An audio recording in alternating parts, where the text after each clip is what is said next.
हूं, तो उसने कहा 55 करोड़ का पिन गाड़ो, हम तुम्हें किंग बना देंगे। उसने 55 करोड़ का पिन गाड़ा, भाजपाइयों ने गड्डी गिनना शुरू किया, उसको कहा तुम तो किंग हो, किंग हो, किंग हो, शरद रेड्डी जिंदाबाद। तो शराब घोटाला किया है किसने किया है? किसने किया है? किसने किया है? किसने किया है? भाजपाइयों ने किया है। वक्त ज्यादा हो रहा है शायद ना, आप क्या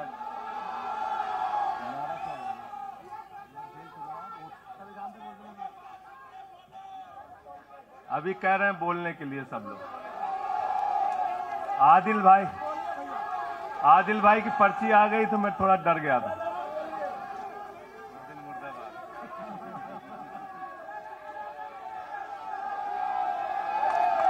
साथियों और दोस्तों, मैं सिर्फ एक ही बात कहना चाहता हूं, एक ही बात कहना चाहता हूं, और मैं इसको दिल से मानता हूं, इसलिए कह नहीं रहा हूं सिर्फ इस आम आदमी पार्टी को अपना परिवार मानते हैं हम लोग। ये हमारे लिए परिवार है, परिवार। और इसलिए जेल से छूटा तो अपने परिवार से मिलने बाद में गया, पहले अरविंद केजरीवाल जी के भाभी के पास गया मिलने के लिए। मनीष भाई के भी घर जाऊंगा और सत्येंद्र भाई के भी घर जाऊंगा। ये हमारा परिवार है। और अगर हमारे परिवार पर कोई संकट आएगा तो एक एक कार्यकर्ता सीना तान के अपने नेता के साथ खड़ा रहेगा। मैंने आज भाभी के आंखों में पहली बार आंसू देखा है, और मैं आपसे कहना चाहता हूं, इन आंसुओं का बदला ईश्वर लेगा। इन आंसुओं का बदला दिल्ली की 2 करोड़ जनता लेगी। और मैं इस देश की जनता से और दिल्ली की जनता से हाथ जोड़ के अपील करना चाहता हूं, इन तानाशाहों से सावधान हो जाओ। ये किसी के लिए अच्छे नहीं हैं। ये आंख में आंसू दे सकते हैं, केजरीवाल आपके चेहरे पे मुस्कान और खुशी दे सकते हैं। केजरीवाल आपके बच्चों के भविष्य के लिए काम कर सकते हैं। केजरीवाल आपको मुफ्त शिक्षा, मुफ्त इलाज, बस की फ्री यात्रा, आपके सुख दुख में आपके साथ भाई की तरह, बेटे के साथ तरह खड़े हो सकते हैं। ये आपकी आंख में सिर्फ आंसू दे सकते हैं, याद रखिए। और इसलिए हाथ जोड़कर अपील करना चाहता हूं कि अगर हम लोग मानते हैं, अगर हमारे दिल में पार्टी के लिए जरा सा भी जज्बा है और हम इसको अपना परिवार मानते हैं, तो आज हमारे परिवार का मुखिया जेल में है, अरविंद केजरीवाल।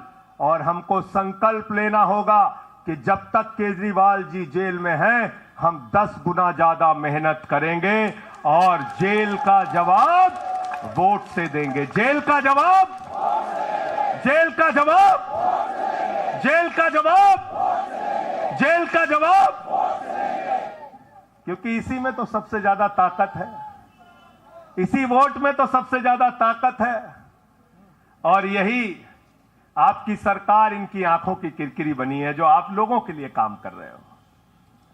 केजरीवाल जी, मनीष सिसोदिया जी, सत्येंद्र जैन जी कैसे लोगों के लिए काम कर रहे हैं, यही तो किरकिरी है। और कौन सी पार्टी है ये?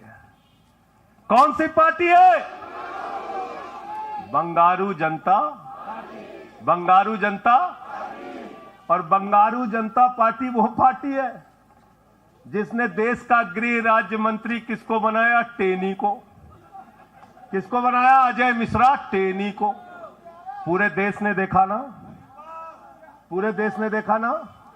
उसके बेटे ने देश के 4 अन्नदाता किसानों को कुचलते हुए उसका वीडियो पूरे देश ने देखा। वो कौन है? देश का गृह राज्य मंत्री।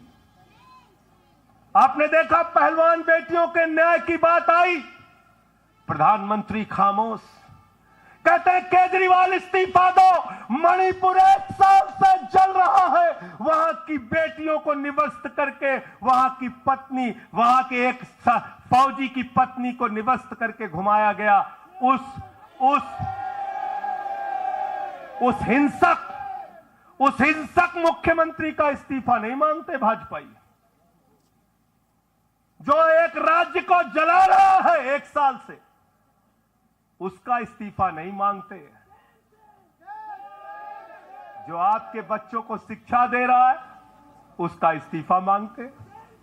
इसलिए किसी भी गलतफहमी में मत रहना, और अगर ये इस्तीफा वाला चक्कर शुरू हो गया तो जान लो ये सारे विपक्ष के जितने भी मुख्यमंत्री हैं सब जेल में होंगे और सबको इस्तीफा देना पड़ेगा। इसलिए इनके चक्कर में मत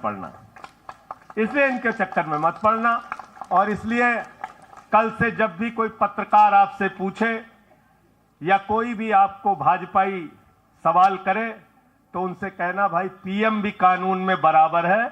2 मुकदमा हम लिखवा रहे हैं किसी राज्य में, चाहे वो हैदराबाद में, चाहे वो मोहाली में, चाहे रोपड़ में, चाहे बंगाल में, चाहे तमिलनाडु में, जाकर मोदी जी पूछताछ में शामिल हो।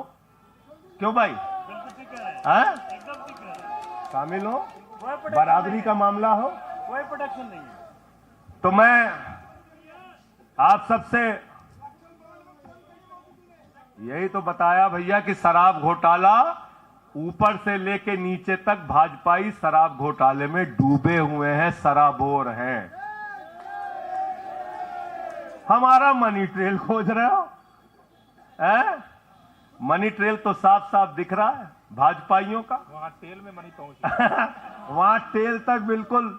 अच्छा एक चीज बताओ, पंकज जी हैं, हमारी पार्टी के अंदर कोई आदमी चंदा देता है, अगर कोई आदमी चंदा देता है उसके बारे में पता होता है, हाँ भाई ये चंदा दिया। 55 करोड़ रुपए उस आदमी से आपने रिश्वत खाई जिसको पहले गिरफ्तार किया गया। और क्या 55 करोड़ की रिश्वत के बारे में यहां मीडिया के साथी हैं, बताइए क्या भारतीय जनता पार्टी के शीर्ष नेताओं को पता नहीं रहा होगा? पता नहीं रहा होगा। तो इसलिए मैं सिर्फ यही कहना चाहता हूं इनसे भाई, और आज मैंने जेल से छूटते ही कहा और जेल से छूटने के बाद अपने काम में लग गया हूं। जश्न का वक्त नहीं है, जंग का वक्त है। जश्न का वक्त नहीं है, जंग का वक्त है। संघर्ष के लिए तैयार हो जाओ, जम के लड़ेंगे और लड़ेंगे लड़ेंगे लड़ेंगे लड़ेंगे लड़ेंगे। और मैं